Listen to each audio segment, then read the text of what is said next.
On July 11, 1302, outside the walls of Courtrai in Flanders, the greatest army of French knights ever assembled prepared to crush what they saw as a rabble of dirty peasants and shopkeepers.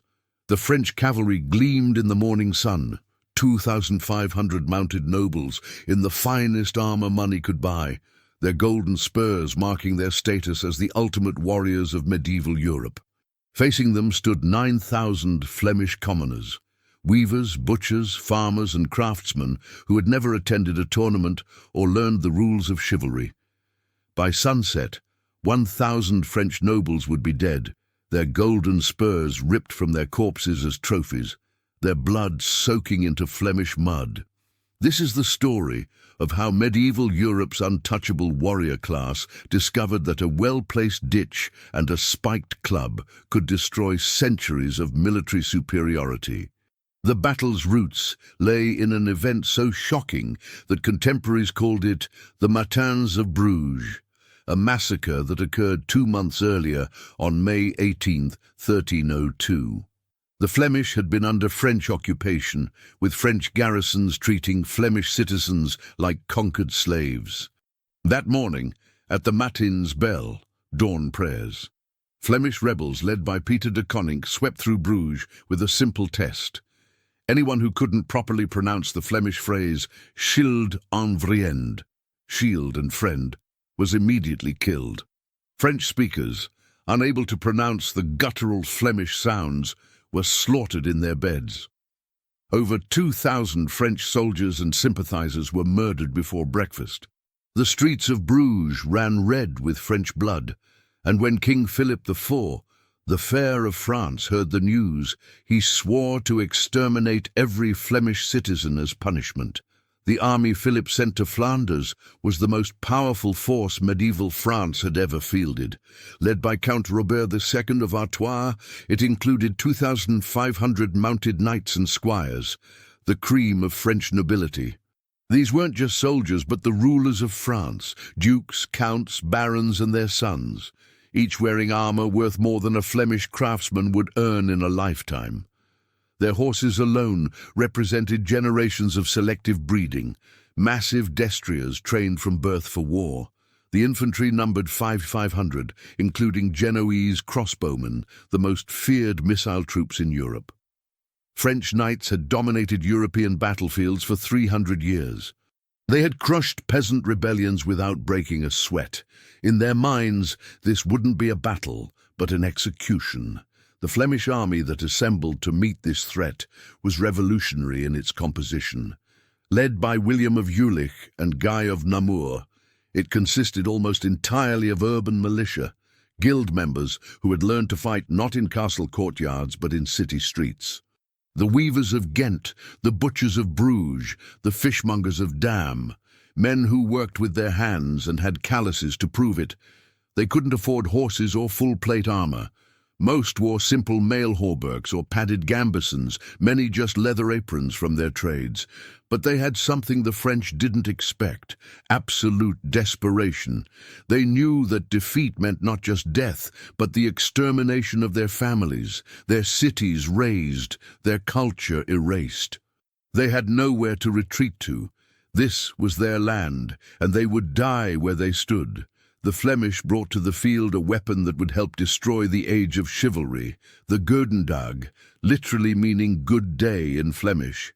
This brutal instrument was essentially a heavy wooden shaft, 5 feet long, topped with an iron spike, combining the crushing power of a club with the penetration of a spear. In the hands of a strong man who spent his days hauling cargo or working a loom, it could crush a helmet like an egg or punch through mail armor. But the goedendags' true power wasn't just physical, it was psychological. This was a peasant weapon, requiring no years of training, no expensive materials, no noble bloodline. Any man with strong arms and rage in his heart could use it to kill a knight who had trained for war since childhood. The Flemish chose their battlefield with brilliant tactical awareness, positioning themselves on a plain near Courtrai between the Lys River and the Grote Beek stream. But here's what made them revolutionary. They transformed the battlefield before the French arrived. Working through the night of July 10th, they dug hidden ditches and trenches across the fields where cavalry would charge. These weren't visible from a distance. Covered with brush and grass, they were death traps for charging horses. The streams and marshes on their flanks meant the French couldn't outflank them. The Flemish formed their battle line in a dense formation, presenting a forest of pikes and goedendags, with the militia of each city grouped together.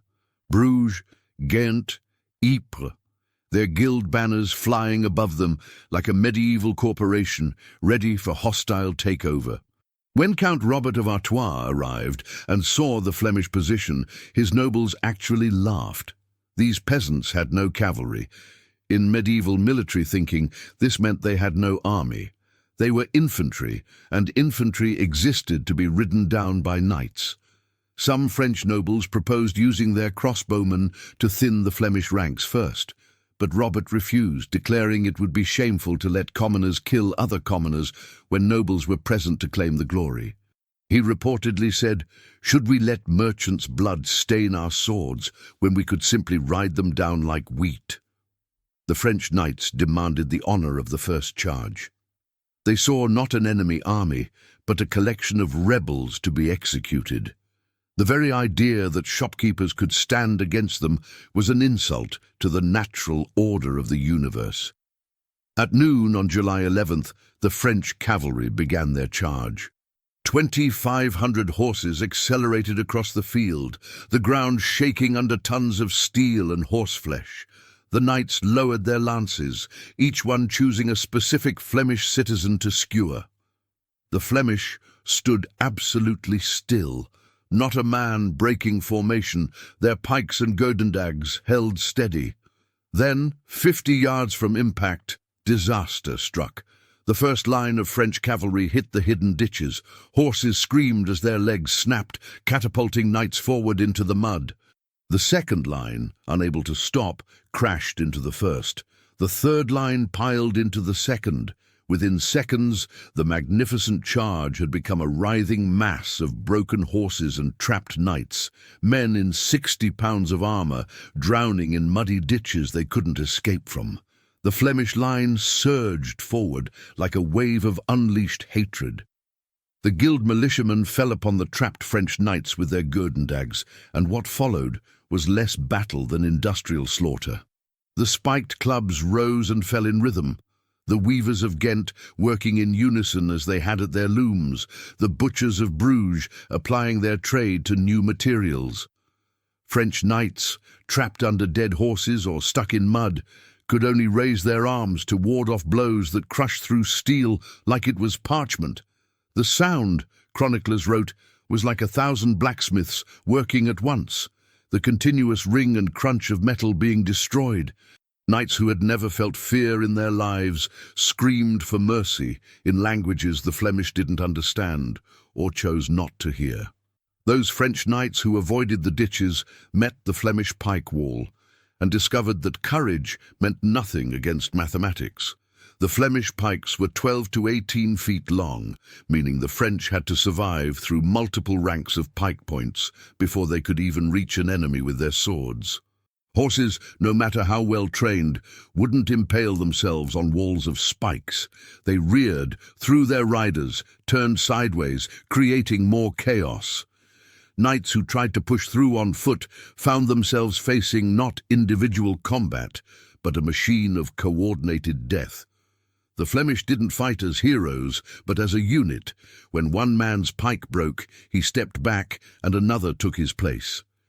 It was proto-industrial warfare, treating killing as a communal craft rather than personal glory. Count Robert of Artois himself led a final desperate charge trying to break the Flemish centre. He actually penetrated several ranks deep, his sword cutting down militiamen, before a Bruges butcher named Willem van Seftinghe knocked him from his horse with a goedendag blow that caved in his helmet. Robert was then methodically beaten to death by multiple Flemish craftsmen, his expensive armour merely prolonging his agony. Around him died the greatest names of French nobility: Jacques de Châtillon, governor of Flanders, Godfrey of Brabant, John I, Count of Aumale, Guy I of Clermont, and 68 other titled nobles. Never in medieval history had so much blue blood soaked into common soil. The Flemish showed no respect for rank. A duke died as easily as a squire when a goedendag crushed his skull.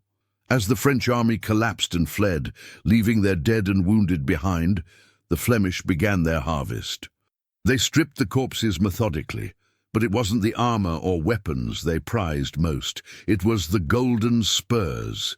These spurs were the ultimate symbol of knighthood, awarded when a squire became a knight, worn as badges of military and social superiority. The Flemish cut them from corpses with their work knives, the same knives they used to cut cloth or butcher meat. By evening, they had collected over 700 pairs of golden spurs. Some militiamen wore multiple pairs on their belts as trophies. Others nailed them to their workshop walls. The spurs were hung in the Church of Our Lady in Courtrai like a chandelier of humiliation, where they remained for decades as testimony to the day shopkeepers destroyed chivalry. The scale of French losses was so unprecedented that counting the dead became a political problem. French sources initially tried to minimize the disaster, claiming only 300 knights died. But Flemish sources, backed by church records of funeral masses, put the noble dead at over 1,000, with total French casualties approaching 2,000. The bodies were so numerous that they couldn't be buried properly. Many were thrown into mass graves, knights and squires mixed together without ceremony. Noble families across France went into mourning simultaneously. Widows who had sent their husbands and sons to crush peasants received back only blood-stained golden spurs, if they were lucky. Some bodies were so mutilated by goedendags that identification was impossible. The cream of French chivalry had been turned into unrecognizable meat. Flemish casualties were astoundingly light, perhaps 100 dead, mostly from the initial crossbow exchange before the charge. The militiamen could hardly believe what they had accomplished. Weavers, who that morning had expected death, were now wearing knights' cloaks. Butchers were trying on noble swords. Children ran through the battlefield, collecting arrows as souvenirs. The psychological impact was even greater than the military victory. These weren't professional soldiers. They were citizens who would return to their shops and guilds with the knowledge that they had destroyed the myth of noble invincibility. In taverns across Flanders, craftsmen would drink from cups made from French knights' helmets. The battlefield became a pilgrimage site, where common people came to see where their kind had proven that birth meant less than courage. When news of the disaster reached Paris, King Philip IV initially refused to believe it. When confirmation arrived, he flew into such a rage that courtiers feared for their lives. The idea that merchants and craftsmen had destroyed the flower of French knighthood was more than a military defeat. It was an assault on the divine order of society. The Church struggled to explain how God had allowed commoners to triumph over their social superiors. Some priests claimed the French had been punished for their sins, others that the devil had aided the Flemish. The French began spreading propaganda that the Flemish had used dishonorable tricks, that they had poisoned the field, that they had made pacts with demons. Anything was more acceptable than admitting peasants had simply outfought knights. The Battle of the Golden Spurs should have changed medieval warfare forever, but the aristocratic system was too entrenched to die from one defeat.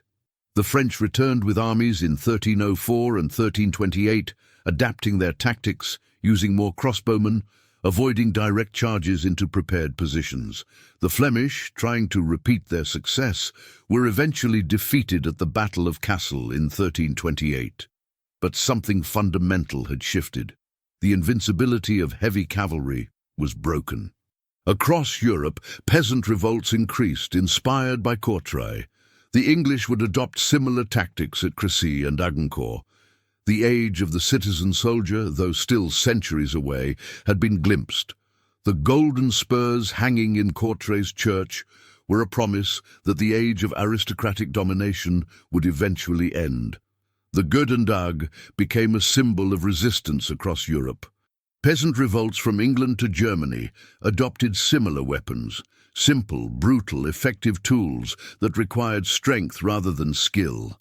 The Swiss would perfect this concept with their halberd, the English with their billhook, the Czechs with their flails. These weren't noble weapons with names and histories, but democratic instruments of death that any strong man could wield. Blacksmiths across Europe began producing them in secret, hidden in barns and cellars.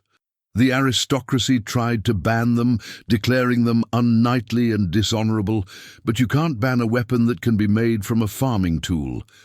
The goedendag had proven that the monopoly on violence was breaking. The battle's impact on medieval culture was profound.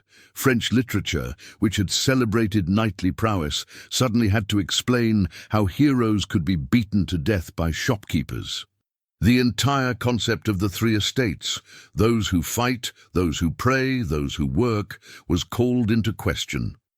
If those who work could fight better than those who fight, what was the point of the nobility? Flemish culture exploded with pride. Songs were written, paintings commissioned, plays performed, all celebrating the day common men proved their worth. The French tried to suppress these celebrations, but every attempt at vengeance only reinforced the narrative. The golden spurs became holy relics of class warfare, each one representing a dead oppressor. In the immediate aftermath of the battle, Flemish militia hunted down French survivors hiding in the countryside. Wounded knights who had crawled from the field were killed with the same clubs used to slaughter cattle. Some French nobles offered massive ransoms, but the Flemish weren't interested in money. They wanted French blood. Bodies floated down the Lys River for days. Peasants found French knights hiding in haystacks, in churches, in pig pens, and beat them to death with whatever tools were handy. It wasn't chivalrous, it wasn't honorable, but it was justice to people who had been treated like animals by their social betters.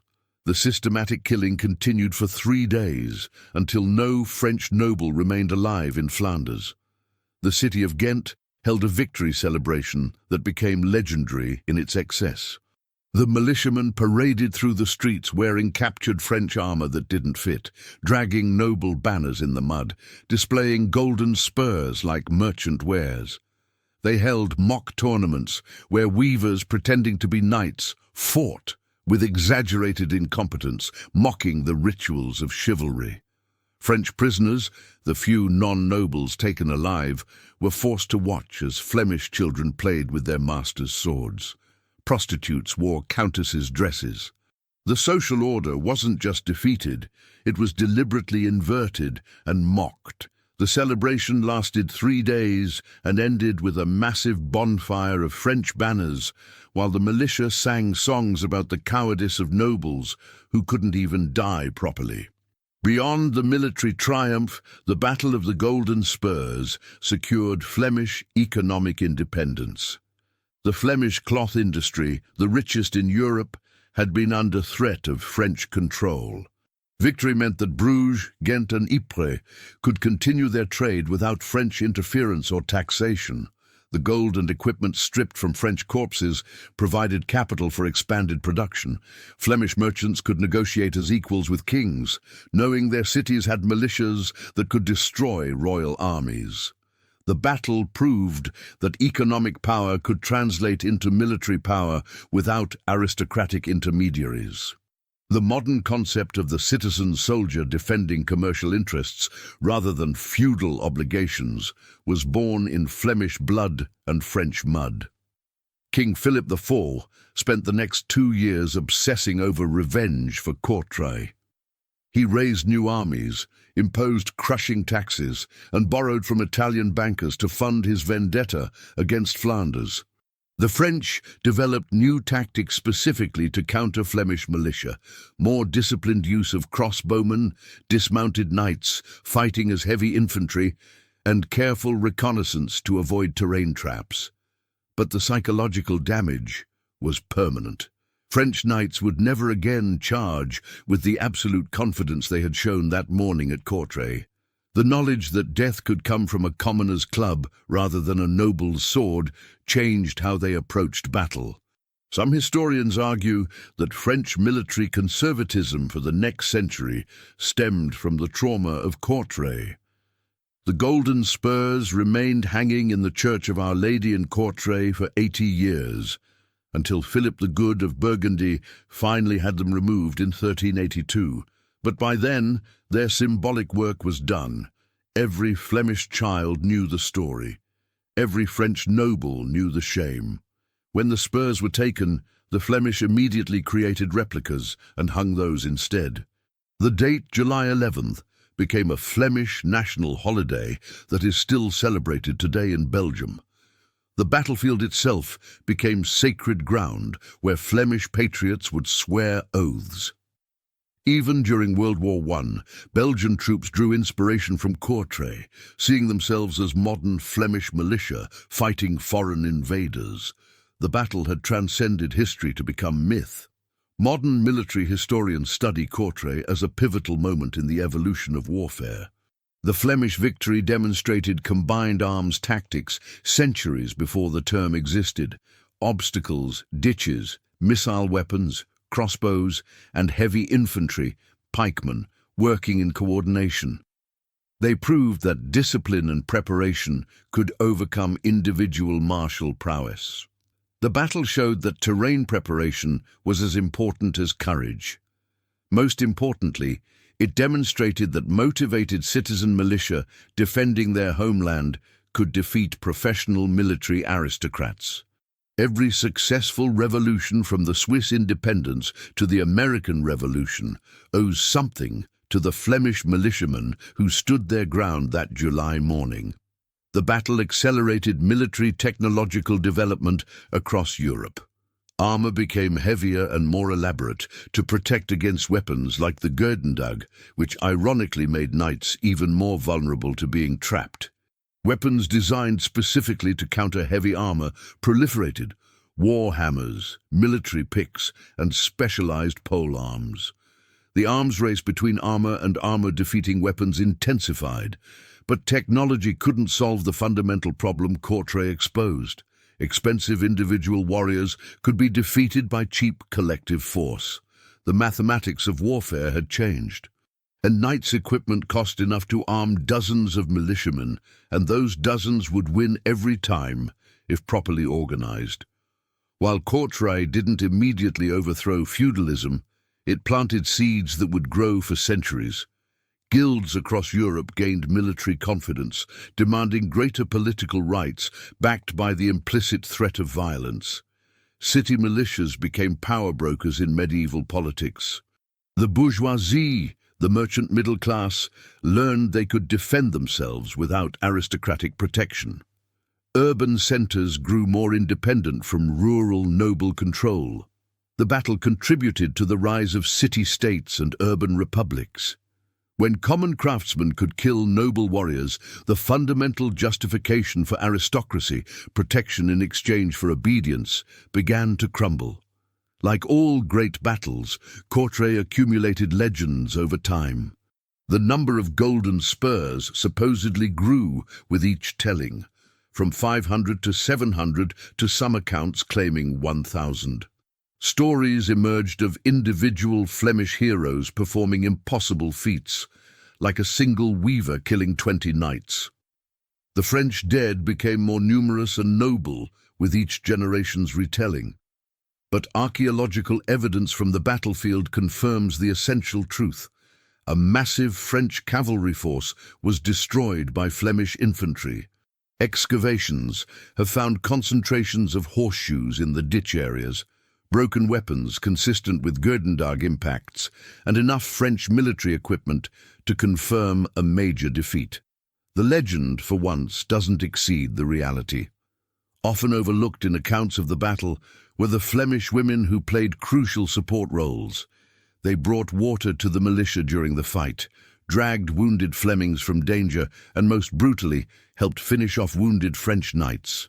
Chroniclers describe women using rocks and agricultural tools to kill trapped nobles, venting generations of oppression. After the battle, they stripped the dead with professional efficiency, knowing the value of every piece of equipment. Some women wore captured noble jewelry to mark it for years afterward, a deliberate provocation to any French sympathizers. The wives of dead militiamen received shares of the plunder, creating an early form of military widow's pension. The battle wasn't just won by men, but by an entire community united in resistance. The Battle of the Golden Spurs taught a lesson that took centuries to fully understand. Military power flows from economic and social organization, not from bloodline or individual prowess. The Flemish cities had developed sophisticated guild structures, economic networks, and civic institutions that could mobilize and coordinate thousands of citizens. Their victory wasn't a fluke, but the logical result of superior organization meeting obsolete military tradition. The French nobility, trapped in their chivalric worldview, couldn't understand how merchants and craftsmen had acquired military capability. They kept looking for the trick, the deception, the dishonor that must explain their defeat, never realizing that the world had changed and they had become anachronisms. The Battle of the Golden Spurs resonates through history as one of the great democratic military victories. When Swiss peasants defeated Austrian knights at Morgarten in 1315, they knew about Courtrai. When English longbowmen destroyed French chivalry at Crécy in 1346, they had learned from Flemish example. When American colonists faced British regulars, the spirit of Courtrai was there, citizens defeating professionals. The golden spurs, taken as trophies, became symbols of every moment when the oppressed proved they could fight back. In 1302, on a muddy field in Flanders, the age of aristocratic military monopoly received its death blow from a spiked club wielded by a weaver's calloused hands. The modern world, where citizenship rather than birth determines military service, began with Flemish craftsmen standing firm against a charge they weren't supposed to survive.